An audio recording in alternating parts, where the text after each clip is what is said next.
നമസ്കാരം. The open മൈക്കിലേക്ക് സ്വാഗതം. ഇന്ന് നമ്മൾ സംസാരിക്കുന്നത് ആർട്ടിഫിഷ്യൽ ഇന്റലിജൻസ്, അതായത് AI, നമ്മുടെയൊക്കെ ജോലികളെ എങ്ങനെ ബാധിക്കുന്നു എന്നതിനെക്കുറിച്ചാണ്. പ്രത്യേകിച്ച് സോഫ്റ്റ്വെയർ എഞ്ചിനീയറിംഗ് പോലുള്ള ടെക് മേഖലകളിൽ. അതിനൊരു ഉദാഹരണമായിട്ട് നമ്മളൊരു സോഫ്റ്റ്വെയർ എഞ്ചിനീയറുടെ അനുഭവമാണ് നോക്കുന്നത്. പണ്ട് നല്ല ശമ്പളം, അതായത് ഏകദേശം $150,000 വാർഷിക വരുമാനമൊക്കെ ഉണ്ടായിരുന്ന ഒരാൾ. എന്നാൽ AI വന്നതോടുകൂടി ജോലി നഷ്ടപ്പെട്ട് ഇപ്പോൾ ജീവിതം മുന്നോട്ട് കൊണ്ടുപോകാൻ പാടുപെടുന്ന ഒരാളുടെ കഥ. ശരിയാണ്, ഈ വിഷയം ഇപ്പോൾ വളരെ പ്രസക്തമാണ്. അതെ. അപ്പോൾ ഷാൻ കെ എന്നാണ് അദ്ദേഹത്തിന്റെ പേര്. ആംഗുലർ വെച്ച് ആപ്പുകൾ ഉണ്ടാക്കിയിരുന്ന ആളാണ്. ഒരു മെറ്റാവേഴ്സ് സ്റ്റാർട്ടപ്പിലായിരുന്നു ജോലി. നല്ല ജോലിയായിരുന്നു. പക്ഷേ കഴിഞ്ഞ വർഷം ആ ജോലി പോയി. അതിനുശേഷം ഇതുവരെ പുതിയൊരെണ്ണം കിട്ടിയിട്ടില്ല. ഓഹോ, അപ്പൊ ഇപ്പൊ എങ്ങനെയാണ് ജീവിക്കുന്നത്? അതാണ് സങ്കടകരം. ഇപ്പോൾ ന്യൂയോർക്കിൽ ഒരു ചെറിയ RV ട്രെയിലറിലാണ് താമസം. പിന്നെ ഡോർഡാഷ് ഡെലിവറി ചെയ്യുന്നു, പഴയ ഇലക്ട്രോണിക് സാധനങ്ങൾ ഓൺലൈനിൽ വിൽക്കുന്നു. അങ്ങനെയാണ് കാര്യങ്ങൾ പോകുന്നത്. ഒരു വലിയ വീഴ്ചയാണല്ലോ അത്.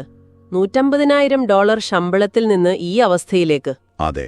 അദ്ദേഹം ഏകദേശം 800-ലധികം ജോലികൾക്ക് അപേക്ഷിച്ചു എന്നാണ് പറയുന്നത്. 800? എന്നിട്ട് തിരിച്ചു വിളിച്ചത് വെറും 10 ഇന്റർവ്യൂസിന് മാത്രം. 10? അതിലും ഒരു ഞെട്ടിക്കുന്ന കാര്യം എന്താണെന്ന് വെച്ചാൽ, ചില ഇന്റർവ്യൂസ് നടത്തിയത് AI ബോട്ടുകളാണ്, മനുഷ്യരല്ല. AI ബോട്ടുകളോ? ഇന്റർവ്യൂ നടത്താനോ? അതെ. ഷാൻ പറയുന്നത് കേൾക്കണം. എന്നെ ആരും കാണുന്നില്ല എന്ന് തോന്നുന്നു. ഒരു മനുഷ്യൻ എന്റെ അപേക്ഷ റിവ്യൂ ചെയ്യുന്നതിന് മുമ്പേ തന്നെ AI എന്നെ അരിച്ചുമാറ്റുന്നത് പോലെ. അത് ശരിക്കും ഒരു ഭീകരമായ അവസ്ഥയാണ്. പക്ഷെ ഈ അനുഭവം ഇത് ഷാനിൻ്റേത് മാത്രമാണോ, അതോ ഇതൊരു വലിയ ട്രെൻഡിന്റെ ഭാഗമാണോ? അതൊരു നല്ല ചോദ്യമാണ്. തങ്ങൾക്കെന്തു തോന്നുന്നു? എന്റെ അഭിപ്രായത്തില് ഇതൊറ്റപ്പെട്ട സംഭവമല്ല. നമ്മളിപ്പോൾ കാണുന്നുണ്ട് ChatGPT, ക്ലോഡ് പോലുള്ള AI ടൂളുകള്. പല വലിയ ടെക് കമ്പനികളും ഇത് കോഡ് എഴുതാൻ ഉപയോഗിച്ചു തുടങ്ങി. ശരിയാണ്. ആന്ത്രോപിക് എന്ന കമ്പനിയുടെ CEO ഡാരിയോ അമോദി പറഞ്ഞതോർക്കുന്നുണ്ടോ?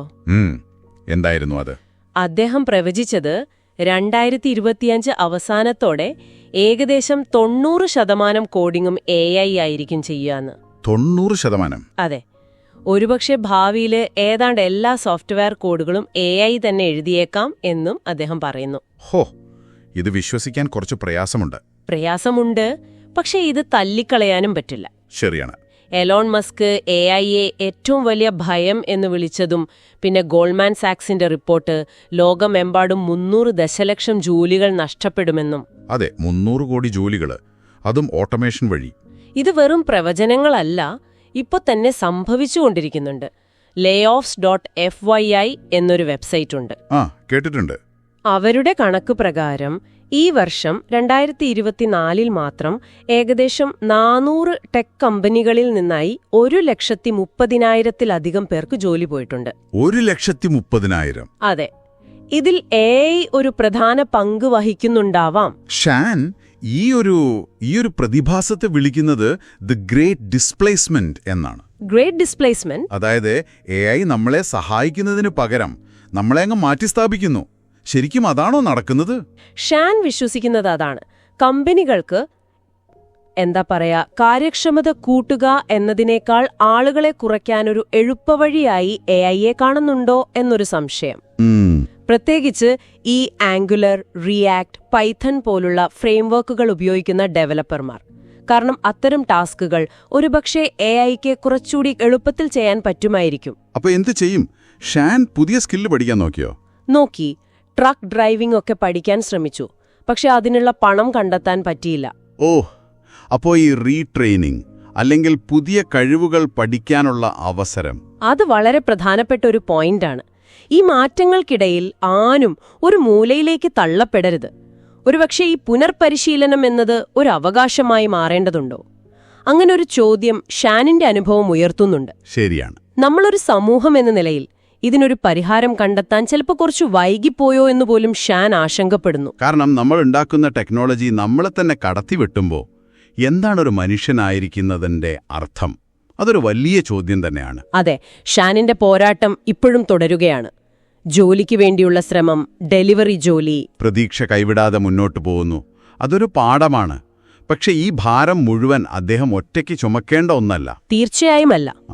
അപ്പോൾ ഈ ചർച്ചയിൽ നിന്ന് നമ്മൾ ഓർത്തിരിക്കേണ്ട പ്രധാന കാര്യം, എയുടെ വളർച്ച ഒരു യാഥാർത്ഥ്യമാണ്.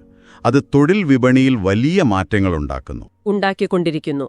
ഷാനിന്റെ കഥ അതിന്റെ ഒരു ഭാഗം മാത്രം. അതെ.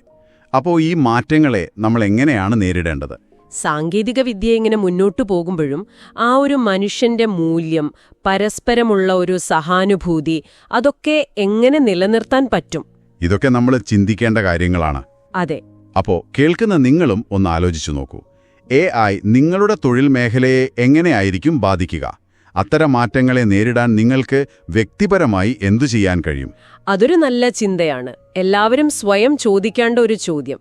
അപ്പോൾ ഇന്നത്തെ ഈ വിശകലനം ഇവിടെ നിർത്തുന്നു. അടുത്ത തവണ പുതിയൊരു വിഷയവുമായി വീണ്ടും കാണാം. നന്ദി. നന്ദി.